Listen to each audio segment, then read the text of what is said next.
So let me start the today's topic of discussion is the unit electromagnetic waves. Fifth unit. Last time we studied about the source of production of electromagnetic waves. Electromagnetic waves का production का source क्या है, क्या बताया था?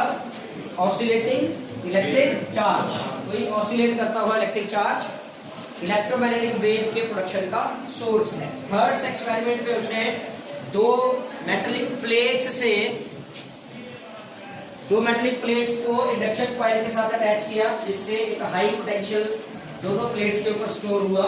वही potential जब small spheres metallic spheres के ऊपर जाता है तो लार्ज चार्ज डेंसिटी क्रिएट करता है, and that large charge density when gets discharge, वो डिस्चार्ज होते हैं और एक दूसरे के बहुत ही क्लोज रखे हुए होते हैं, तो एक स्पार्किंग क्रिएट होता है, and that sparking creates the variable electric and magnetic fields due to which electromagnetic waves are produced. उनको डिटेक्ट भी किया गया एक डिटेक्टर की हेल्प से, और ट्रांसवर्स नेचर को वहां ऑब्जर्व किया गया कि प्रोड्यूस होने वाली इलेक्ट्रोमैग्नेटिक वेव्स की नेचर ट्रांसवर्स है, यानी कि ये जिन इलेक्ट्रिक और मैग्नेटिक फील्ड्स से प्रोड्यूस होती हैं उन दोनों के डायरेक्शन ऑफ ऑसिलेशन से परपेंडिकुलर डायरेक्शन में प्रोपेगेट करती है। ठीक है, आज हम कंटिन्यू करेंगे। एक तो टॉपिक है मैक्सवेल्स इक्वेशंस। क्या डिस्प्लेसमेंट करंट का भी कॉन्सेप्ट स्टडी किया हमने फ्रॉम द इनकंसिस्टेंसी ऑफ, किसकी इनकंसिस्टेंसी थी?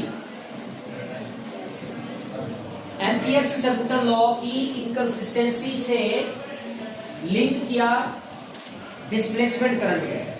जो एम्पियर सर्कुलर लॉ की इनकंसिस्टेंसी आ रही थी उसको डिस्प्लेसमेंट करंट के कॉन्सेप्ट को इंट्रोड्यूस करके रिमूव किया गया बाय मैक्सवेल। तो इसलिए लॉ का नाम क्या रखा गया? मैक्सवेल एम्पियर सर्कुलर लॉ और मॉडिफाइड एम्पियर सर्कुलर लॉ। तो जो पहले एम्पियर सर्कुलर लॉ था, integral B dot dl, total magnetic field, किसी करंट कैरिंग कंडक्टर के सराउंडिंग में total magnetic field equals to mu naught I, नाम दिया जाता था। I is the current enclosed in the closed loop, इसका नाम था एम्पीरियल लूप, है ना। तो उस आई की जगह पे क्या कर दिया गया?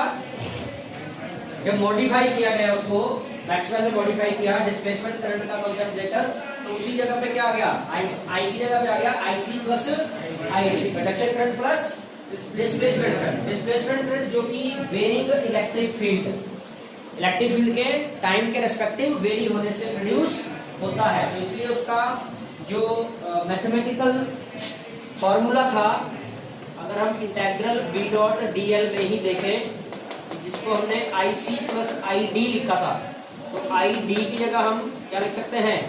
Epsilon d phi E by dt, इस तरह से लिख सकते हैं। ये डिस्प्लेसमेंट करंट का फॉर्मूला है। ठीक है, so this was the modified Ampere circular law.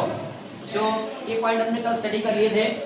Now today we will discuss Maxwell's equations.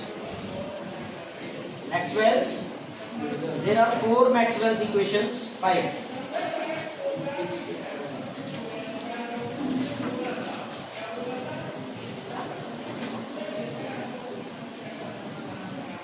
Maxwell's equation and Lorentz force. The proper heading in the book is Maxwell's equations,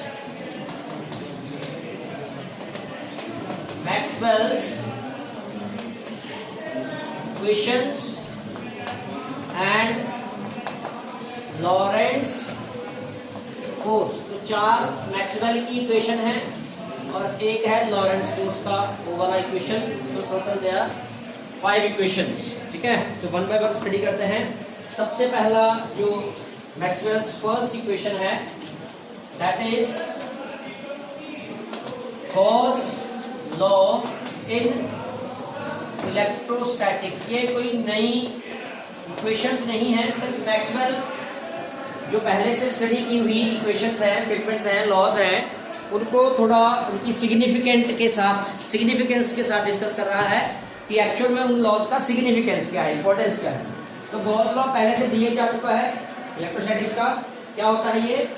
magnetic और electric flux को लेकर है, phi E, जिसको हम integral E dot DS भी लिखते हैं। तो गॉस ने उसके बारे में क्या बताया था? 1 by epsilon not times the charge, total charge enclose in the closed surface. उस क्लोज सरफेस को नाम दिया था गॉसियन सरफेस, ठीक है।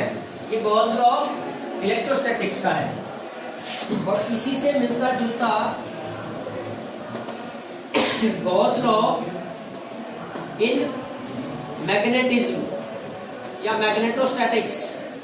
मैग्नेटिज्म में इसी लॉ के इक्विवेलेंट टर्म्स रखी जाए, जो इलेक्ट्रिक टर्म्स है उनके इक्विवेलेंट इधर मैग्नेटिज्म में क्या है, तो 5v होगा equals to integral v dot ds और किसके बराबर 1/μ0 की जगह हो गया 1/ε0 की जगह हो गया μ0 वहां पर।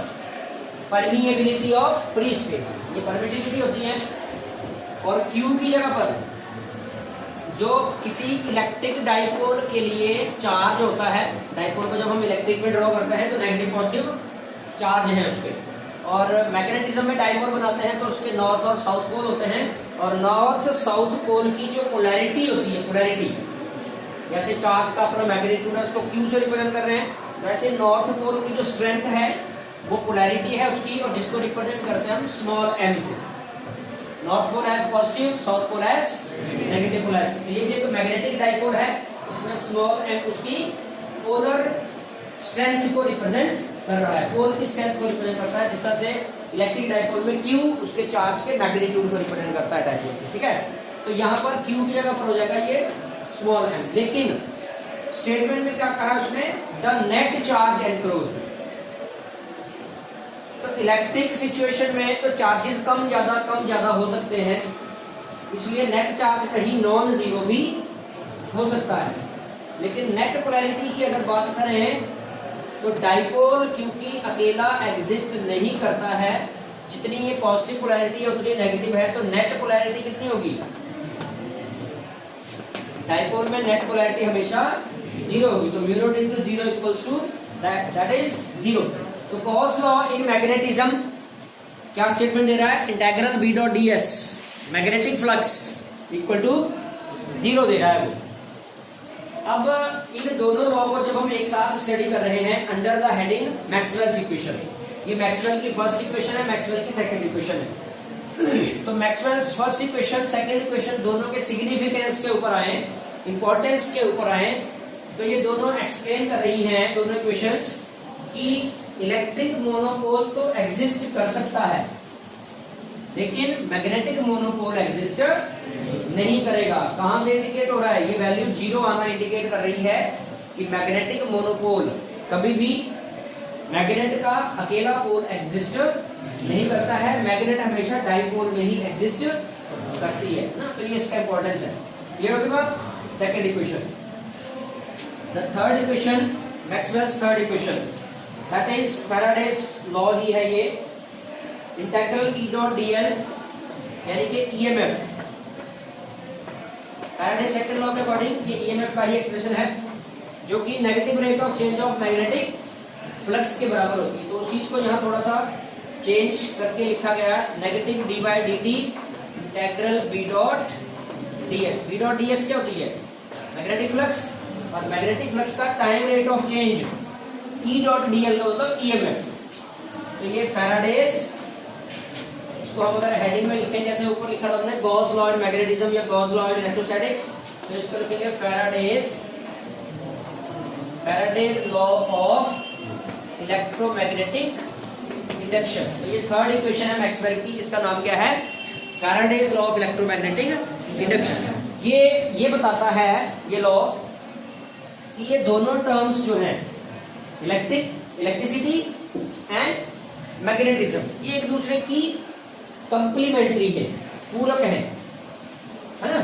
वेरिंग इलेक्ट्रिक फील्ड से मैग्नेटिक फील्ड प्रोड्यूस होती है और वेरिंग मैग्नेटिक फील्ड से इलेक्ट्रिक फील्ड का प्रोडक्शन होता है। तो ये मैक्सवेल्स की थर्ड इक्वेशन का सिग्निफिकेंस है जो कि इलेक्ट्रिक और मैग्नेटिक क्वांटिटीज को आपस में कोरिलेट करता है कि ये दोनों एक दूसरे की कंप्लीमेंट्री हैं, दोनों ही वेरिएट जब होती है तो एक का वेरिएशन दूसरे को प्रोड्यूस करता है ना। द फोर्थ इक्वेशन जो हमने अभी अभी डिस्कस की, कौन सी, Maxwell's ampere circular law, Maxwell's ampere circular law. तो क्या था, integral B dot dl, total magnetic field around a closed path, integral B dot dl equals to mu naught I C plus epsilon naught d phi E by d t, जहां पर ये epsilon naught d phi E by d t किसके बराबर है, displacement current के बराबर है।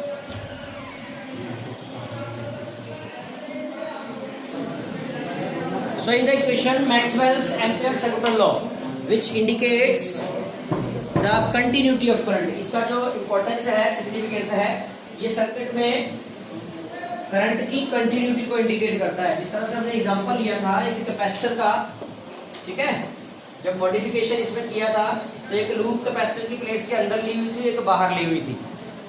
तो जो इनकंसिस्टेंसी आई थी वो ये आई थी कि यहां तक तो करंट है, कंडक्शन करंट जो था वो तो एक कॉन्सेप्ट से दिख रहा है कि जहां जहां तक कंडक्टिंग वायर्स है वहां तक वो करंट है, लेकिन जहां गैप है, जब तक डिस्प्लेसमेंट करंट नहीं दिया गया था उसका कंसेप्ट तक तो कंटिन्यूटी नहीं थी करंट की, सर्किट में कंटिन्यूटी को शो नहीं कर रहा था। But with the concept of displacement current the continuity of current gets introduced in the circuit, है ना, सर्किट में उसकी करंट की कंटिन्यूटी इंट्रोड्यूस हुई।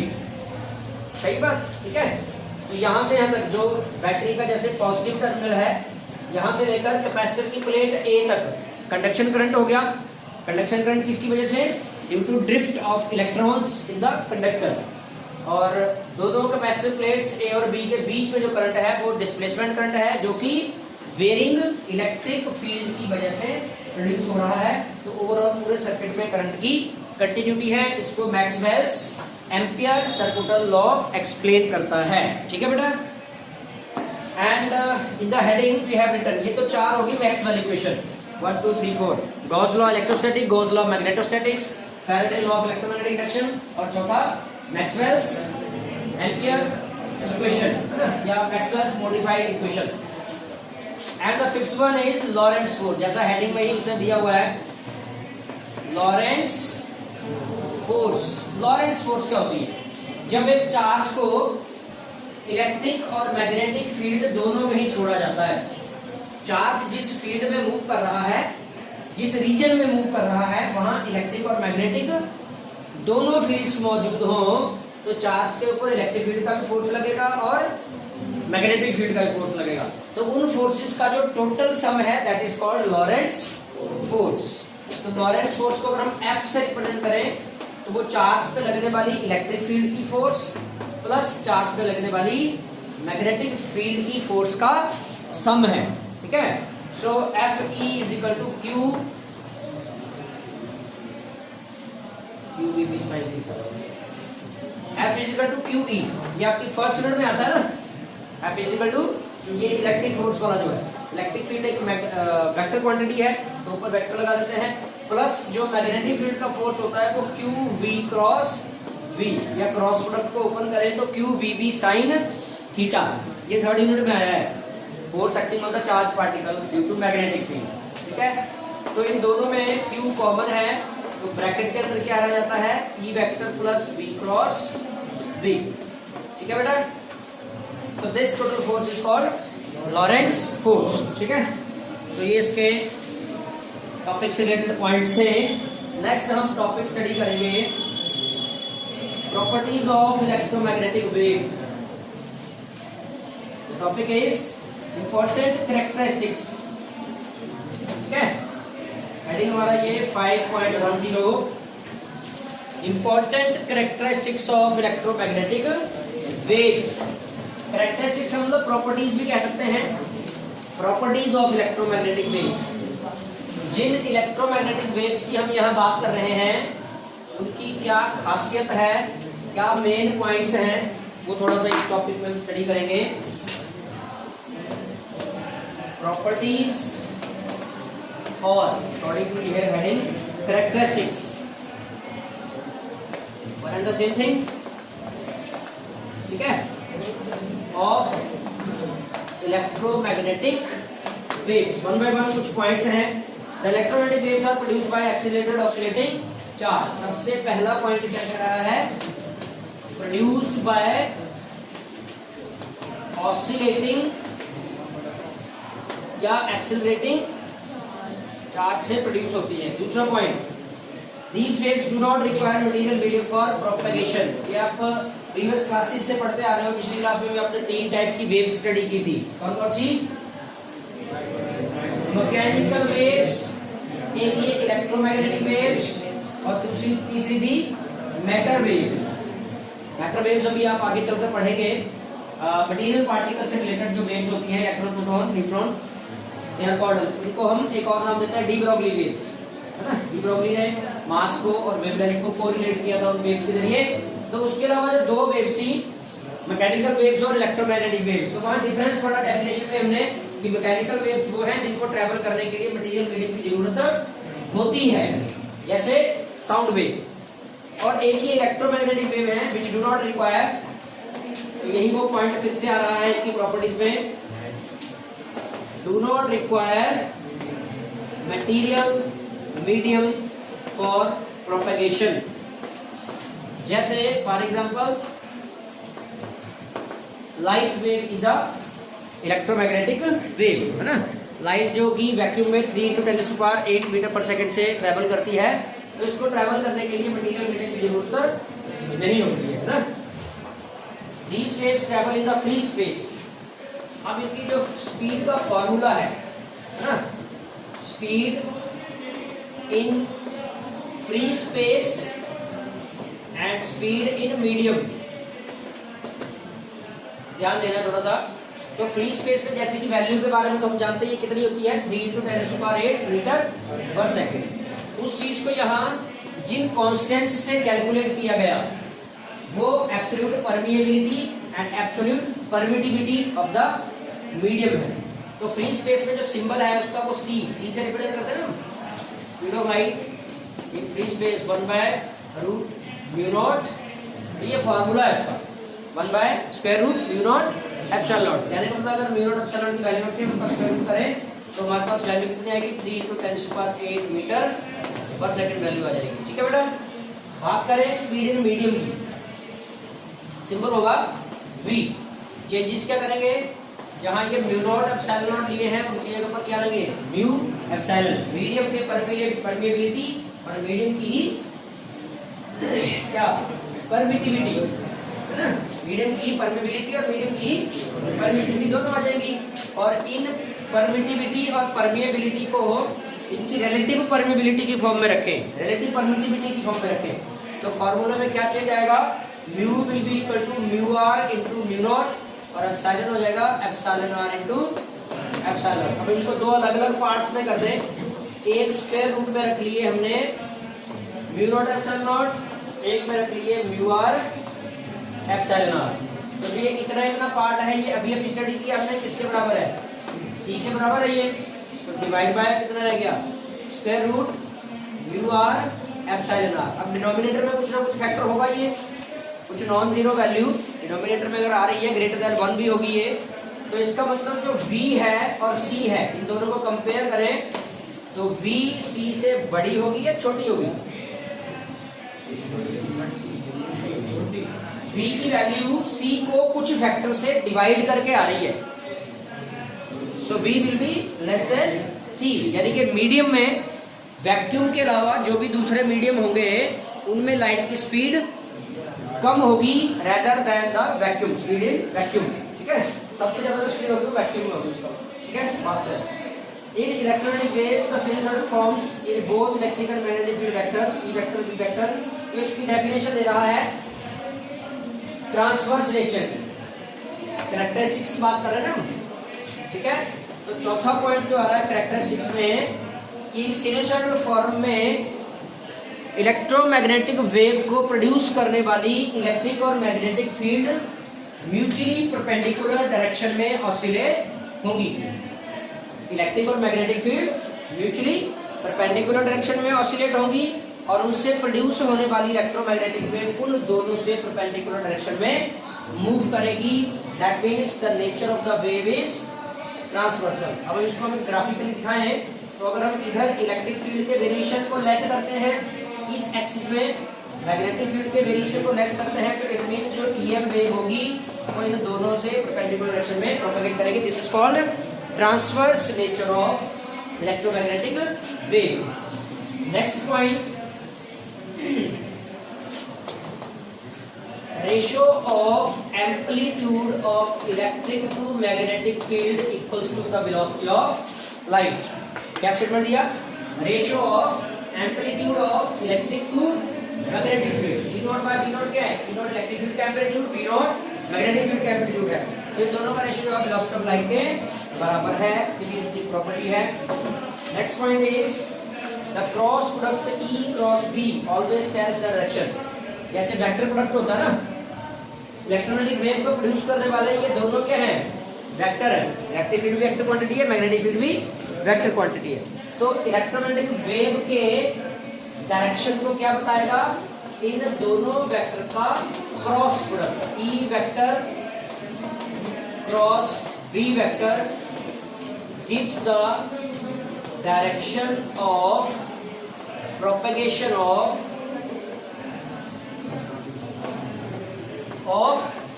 EM wave।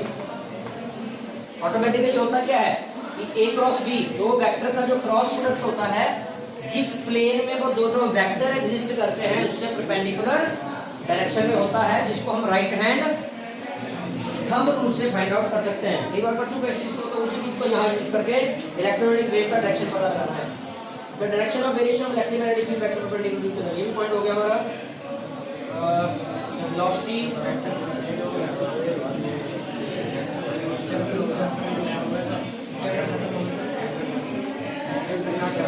देखो 9 पॉइंट में क्या आ रहा है प्रॉपर्टीज में?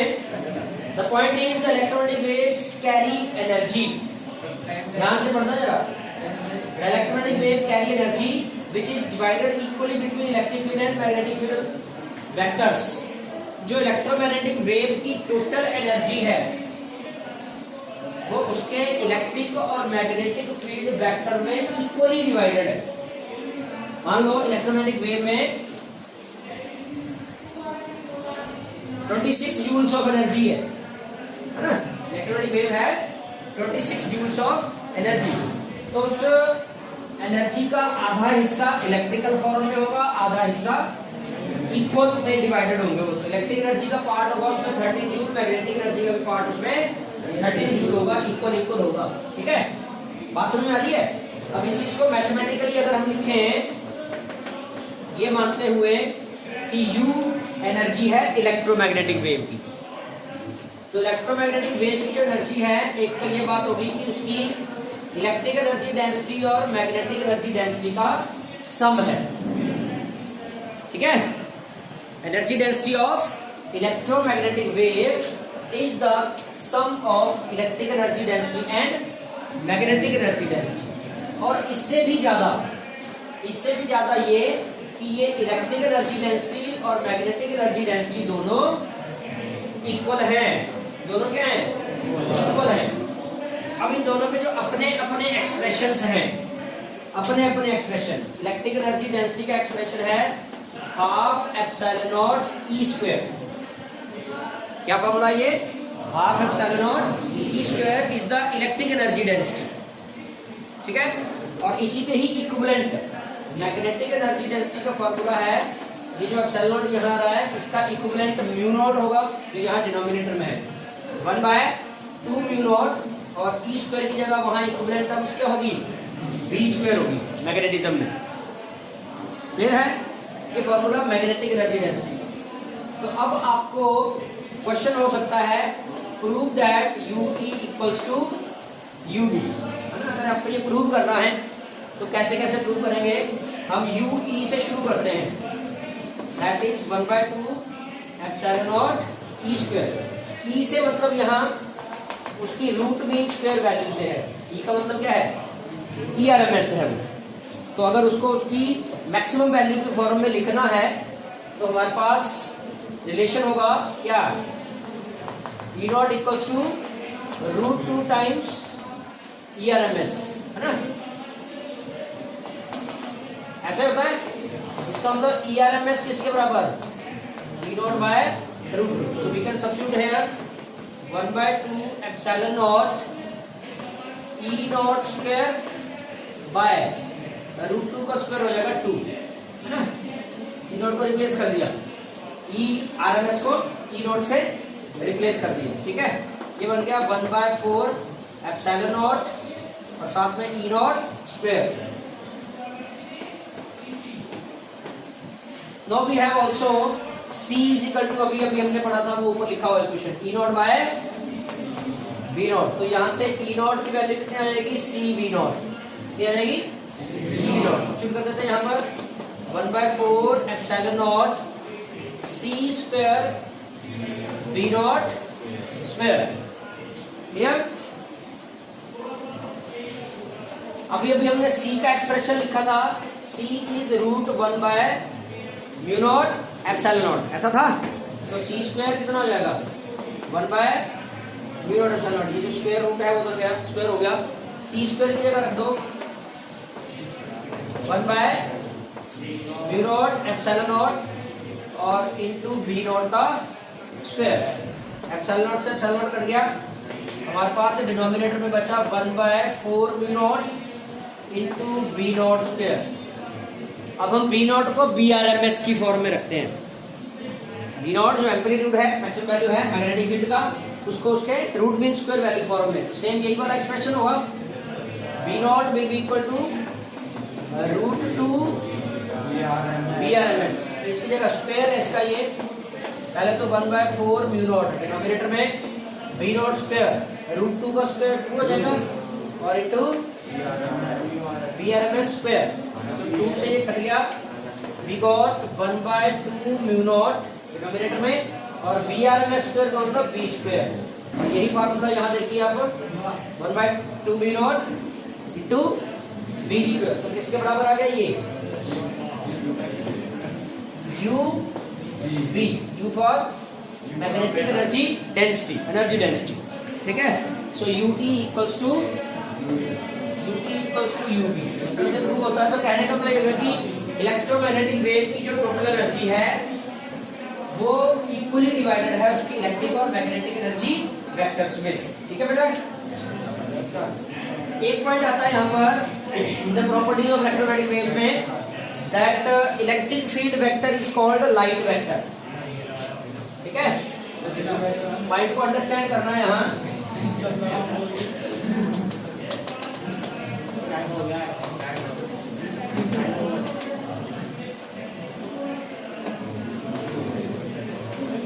Electric field vector is called, क्या बोलते हैं बेटा इसको,